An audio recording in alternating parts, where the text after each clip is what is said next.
Welcome to my channel. और आज हम समझते हैं थियोरेटिकल प्लेट को। ठीक है, ये थियोरेटिकल प्लेट होता क्या है और हम क्यों इसकी इम्पोर्टेंस रहती है एनालिसिस के टाइम पे।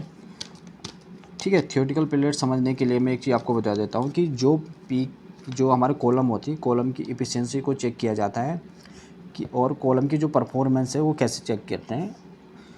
इसमें आपको एक बता देता हूँ। सपोज ये आपकी कोई पीक है, ये शार्प पीक है आपकी, और ये कोई एक ब्रॉड पीक है। ठीक है, अब इन दोनों के बीच में मैं एक एग्जांपल बताता हूँ। ये 2 1 2 3 4 5 6 7 8 और यहाँ पे 1 2 3 4 5 6 7 8 9 10 11 12। ठीक है, डिफरेंट डिफरेंट बता देता हूँ। अब होता क्या है इसमें, अगर मैं इसको काउंट करूँगा 1 2 3 4 5 6 7 8, तो यहाँ पे 8 हो जाएगा, और यहाँ पे 1 2 3 4 5 6 7 8 9 10 11 12 और यहाँ पे 12 हो जाएगा। इट मीन्स क्या समझे, इसका मतलब यह है कि पीक जितनी शार्प होगी उसका थियोरेटिकल प्लेट, जो थियोरेटिकल प्लेट है वो उसका ज़्यादा होगा, और जिसका जो पीक ब्रॉड होगी उसका जो थियोरेटिकल प्लेट है वो कम होगा। ठीक, तो यूएसपी में यही बता रखा है कि जो थियोरेटिकल प्लेट है वो उस कॉलम की इफिशियंसी है, कॉलम की परफॉर्मेंस में ये दिखाता है कि कॉलम कितना जो कंपाउंड की पीक है उस कंपाउंड पीक को शार्प कर पा रहा है। क्योंकि जितना ज़्यादा शार्प रहेगा आपकी जो पीक है थियोरेटिकल है वो उतना ज़्यादा होना चाहिए। ठीक है, इसलिए किसी भी एनालिसिस में थियोरेटिकल प्लेट ज़्यादा मांगी जाती है, कभी कम नहीं मांगी जाती है, अधिकतर ज़्यादा मांगी रहती है। जैसे 1500 या फिर 200 से कम नहीं होना चाहिए। और अगर हम रॉ मीटर की बात करें तो रॉ मीटर में इसकी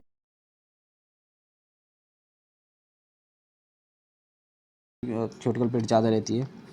तो ऐसे करके ये कम नहीं होना चाहिए, ज़्यादा होना चाहिए। अब होता है कि ज़रूरत क्यों पड़ती है थियोरेटिकल प्लेट की। थियोरेटिकल प्लेट चेक करने के लिए ये देखा जाता है कि पीक जितनी शार्प होगी उतना ही ज़्यादा जो अदर कंपोनेंट रहेगी इसके अंदर, इन दोनों के बीच का जो रिजोल्यूशन है वो उतना ज़्यादा सही रहेगा।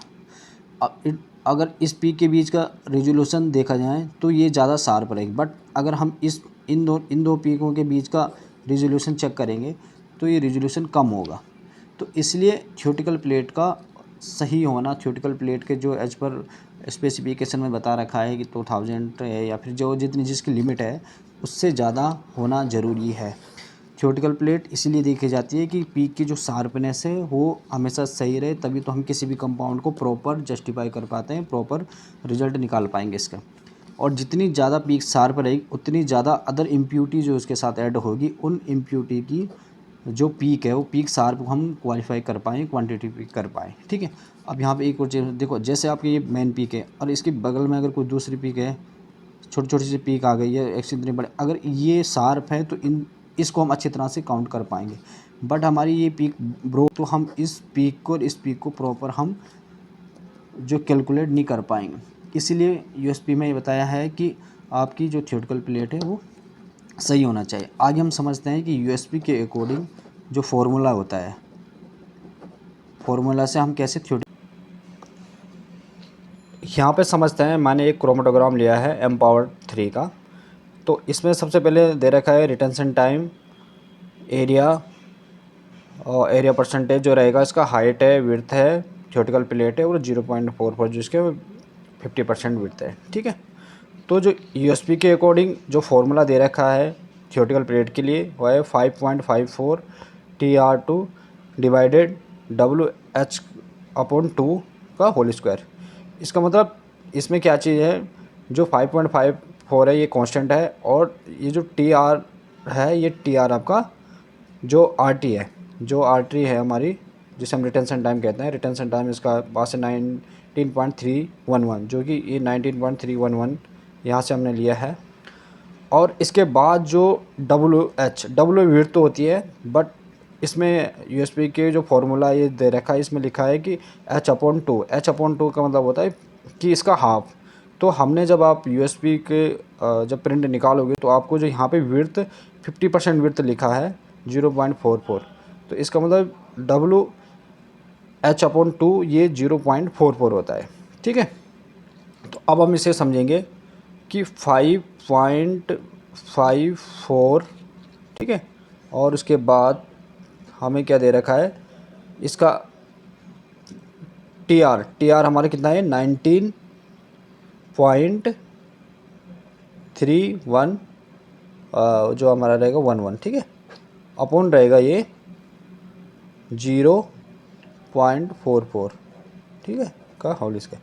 अब यहाँ पे जो 0.44 हमने ये वाला लिया है, जो 0.44 रहता है, विड्थ निकाला जाता है, ठीक है।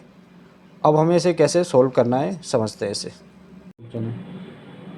अब यहाँ पे जो 5.54 आया है वो 19.33311 और 0.44/2 है।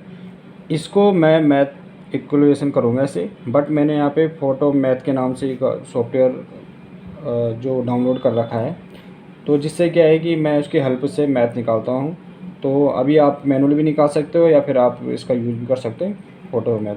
यहाँ पे मैं इसे क्लिक कर रहा हूँ, तो जैसे क्लिक होगा स्कैन होगा और यहाँ पे जो थियोरेटिकल पीरियड दिखाएगा वो 10671, ठीक है। ये इक्वेशन करने के बाद जो हमारा रिजल्ट निकलेगा 10671.21, ठीक है।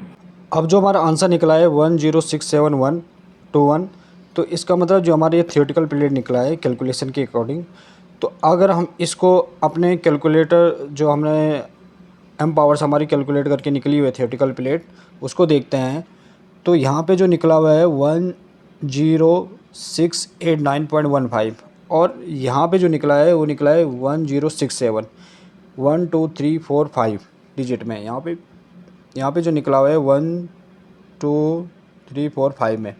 तो इट मीन्स ये जो कैलकुलेशन है ये ऐसे कैलकुलेशन करनी है, थोड़ा वेरिएशन रहता है। आप एक्चुअली क्या है ये पॉइंट में और भी ज़्यादा होता है, तो इसलिए ये जो एक्चुअल हमने मैनुअल जो की है और जो एम पावर कैलकुलेट करता है इसमें थोड़ा सा डिफरेंट आता ही है। बट ये कैसे कैलकुलेट किया जाता है थियोरेटिकल प्लेट को, इस फार्मूला से यूएसपी में ये फार्मूला दे रखा है, यूएसपी से कैसे इस फार्मूला से हम थियोरेटिकल प्लेट निकाल सकते हैं, इस वीडियो के माध्यम से मैं आपको ये चीज़ें बताई हैं।